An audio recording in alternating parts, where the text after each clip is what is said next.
Bonjour, dans cette présentation, on va parler du démarrage direct à un sens de marche d'un moteur triphasé asynchrone. Donc nous allons analyser les différents circuits, notamment le circuit de puissance, le circuit de commande et de signalisation, et on va voir les différentes configurations possibles de ce type de démarrage. D'accord? Donc tout d'abord, quels sont les constituants d'un départ moteur? Donc un départ moteur ou bien un démarrage de moteur, il comprend 4 fonctions de base. Donc ces fonctions de base sont le sectionnement, la protection contre les courts-circuits, la protection contre le surcharge, la commutation aux commandes par exemple par des boutons marche, d'arrêt d'urgence, etc. D'accord? Chaque départ moteur peut être enrichi, c'est-à-dire on peut rajouter d'autres fonctionnalités supplémentaires selon le besoin ou bien les besoins de l'application. Donc ces fonctionnalités elles concernent notamment le circuit de puissance. Donc on peut rajouter des variateurs de vitesse, des démarreurs progressifs, on peut faire de l'inversion de phase, etc. Et ce qui concerne le circuit de commande ou bien de contrôle, on peut rajouter des contacts auxiliaires. Par exemple, si on peut rajouter des voyants, etc. On peut faire de la temporisation en ajoutant un bloc temporisé. Donc notamment, on va le voir dans le démarrage étoile triangle. On peut ajouter également des circuits de communication. Tout dépend de l'appareillage qu'on a. Par exemple, si on choisit un relais thermique multifonction, donc on peut y intégrer des fonctionnalités de communication. Donc pour commencer, on va voir la première solution de ce démarrage direct. Donc il est réalisé par un sectionneur porte-fusible. Donc bien sûr accompagné des fusibles type AM, c'est-à-dire accompagnement moteur. D'accord? On a pour le circuit de commande, on a ou bien pardon pour la partie commande, on a le contacteur, d'accord, qui assure la partie commande. Et vers la fin, on a le relais thermique qui assure la protection contre le surcharge. D'accord? Et finalement, bien sûr, le moteur asynchrone triphasé. D'accord? La deuxième solution, donc on a choisi un disjoncteur moteur magnétique. D'accord? Soit avec une commande par commutateur ou bien une commande par manette. Et bien sûr le contacteur pour la partie commande et le relais thermique pour la protection contre les surcharges et finalement le moteur asynchrone. Donc cette solution, elle dispose de 3 produits: disjoncteur, contacteur, relais thermique. Et bien entendu, on peut choisir euh, d'autres types de moteurs, disjoncteurs, pardon, d'autres types de disjoncteurs magnétiques, soit des disjoncteurs standards universels, si on n'a pas besoin d'un pouvoir de coupure élevé par exemple.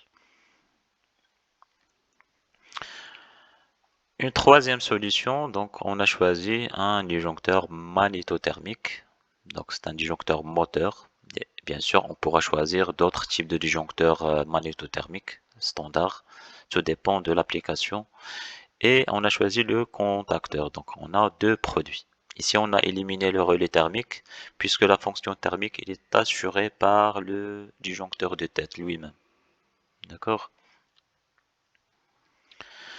Nous, on va analyser la première solution, pardon, la première solution qui est un démarrage direct avec quatre produits. Donc, le sectionneur porte-fusible, le contacteur, le relais thermique. Bien sûr, lorsque je dis quatre produits, c'est-à-dire le sectionneur porte-fusible avec les fusibles. D'accord? Ici, on a le circuit de commande. Donc, le circuit de commande, ici, on doit ajouter une protection, donc une protection de phase ou de neutre, ou bien on peut faire une protection à la fois de la phase et du neutre, ou on peut faire uniquement la protection de la phase. Si on a choisi un sectionneur porte-fusible, on peut le remplacer par un disjoncteur unipolaire ou bien un disjoncteur bipolaire. D'accord? Ici, on a le contact auxiliaire du relais thermique. Vous voyez, il prend le même symbole F. Donc le contact auxiliaire noté 95, 96 que vous trouverez au niveau du relais thermique. Ici, le bouton d'arrêt, donc normalement fermé, 1 et 2. Ici, le bouton marche, donc normalement ouvert, notez 3 et 4. Donc une remarque, lorsqu'on trouve les numéros 1 et 2, c'est-à-dire un contact fermé. Lorsqu'on trouve le numéro 3 et 4, c'est normalement ouvert.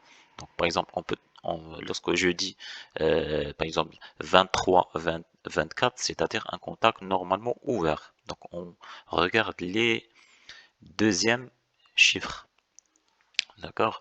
Ici on a la bobine du contacteur. D'accord. Notez KM. Dans ce cas, KM1. Ici, c'est le contact de maintien du contacteur. Par exemple, lorsque je relâche le bouton poussoir, donc le courant va passer par le contact 13-14. Lorsque la bobine est excitée, elle va fermer le contact 13-14. Donc ici, on a le circuit de signalisation. On peut regrouper le circuit de signalisation avec le circuit de commande en complétant ce circuit-là, donc en rajoutant les voyants ici.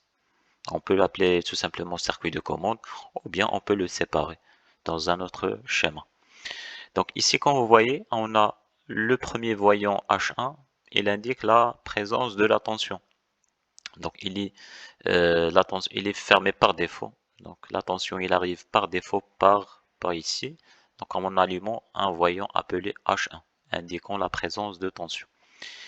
Ici, on a choisi d'allumer un voyant appelé H3 indiquant la marche du moteur. Donc lorsque la bobine KM1 est excitée, il va fermer ce contact-là et par la suite, il va fermer ce contact-là. D'accord? Donc on peut le trouver au niveau du contacteur. Il y en a des contacteurs qui ne sont pas dotés de ce contact. On trouve uniquement le 13-14. Donc dans ce cas, on peut rajouter un bloc additif ou bien un bloc auxiliaire pour rajouter ce contact normalement ouvert. D'accord.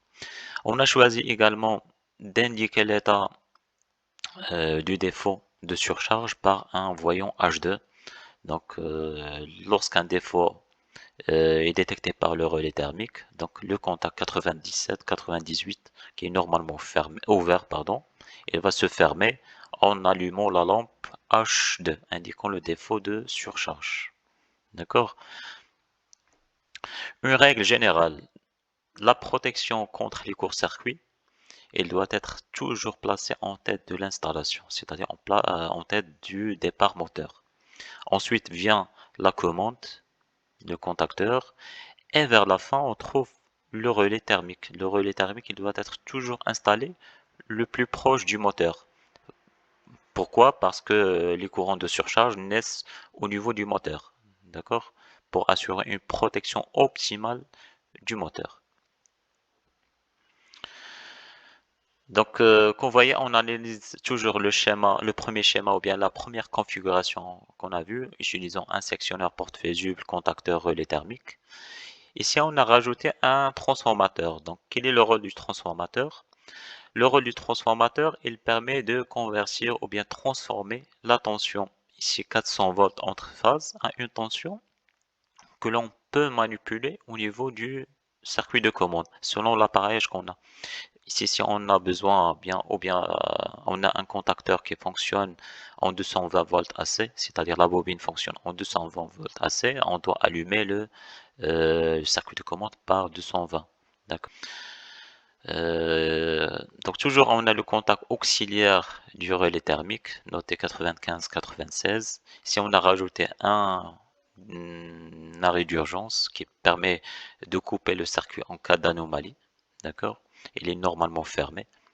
Ici, on a mis bien sûr, on le met toujours en série avec le contact ou bien avec le bouton d'arrêt général, d'accord? Donc le bouton d'arrêt général 1 et 2. Ici le bouton marche, donc 3 et 4 normalement ouvert. Ici la bobine du contacteur. Lorsque la bobine est excitée, elle va fermer le contact 13-14, d'accord? Lorsque le contact, lorsque la bobine est excitée, donc ce contact-là, il va se fermer. Donc on prend par exemple un contact 23-24, elle va se fermer, allumant la lampe H2, indiquant la marche du moteur. Ici, lorsqu'un défaut arrive, ou bien lorsque le relais thermique déclenche ce contact-là, il va se fermer, le contact 97-98. Donc, allumant un voyant ou bien une lampe H1 indiquant le défaut de surcharge. D'accord? Donc, dans les prochaines vidéos, on va voir le démarrage direct à deux sens de rotation. D'accord? Donc, n'hésitez pas à poser vos questions. Si vous avez des remarques, n'hésitez pas à les poser en commentaire. Donc, à bientôt.